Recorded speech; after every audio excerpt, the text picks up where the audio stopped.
When I look back on, Tom's life and in my conversations with him, I realized from the time that he was actually quite small, he began to have a vision, and he began to set his course to accomplish that vision. And really today, much of what Tom is doing is a fulfillment of the original vision instilled there in his childhood.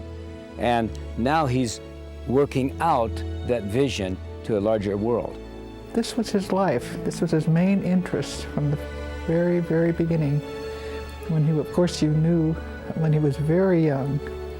I guess it was his second grade teacher that told me that he would be a great artist one day, and I couldn't believe it. My first remembrance of Tom or him drawing and being an artist, you'd go to Tom and say, "Hey, Tom, let's go outside and play kickball. I want to go do things outside." He goes, no, I got to draw. I'm an artist. And I said, "Tom, you're 5 years old. Lighten up. You can go outside." I mean, he'd eventually go outside and play. But the bottom line is he did have this real insight into who he was and what he was, and you can trace that throughout his entire existence. My brother Tom was always someone who was very focused and who knew what he wanted to be at a very early age. He could have been a doctor, he could have been a lawyer, which were the things that kids then wanted to do because that's where money was made. But Tom was insistent that art was going to be his life.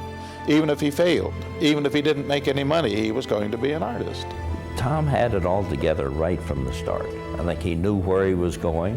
If it took working 7 days a week, he was going to get there. He seemed to have such a zest for life, such a wanting to live to the fullest. I think he made the best advantage of his life, whatever it offered him in the beginning.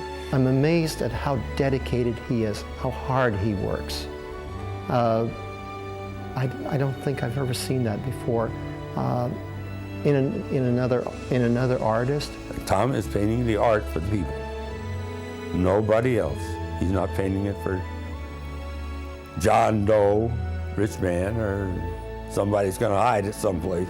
He is painting it so everybody can see it. The idealism of the paintings helps instill that kind of hope in people's heart that things can be better and that they can have that for themselves, that these are things that are attainable in their own lives. I've spent my entire life trying to present hope to people through my paintings.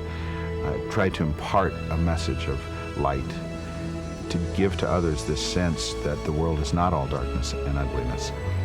And a painting can do that in a very dramatic way because it goes into someone's home and it's a reminder continuously of a message.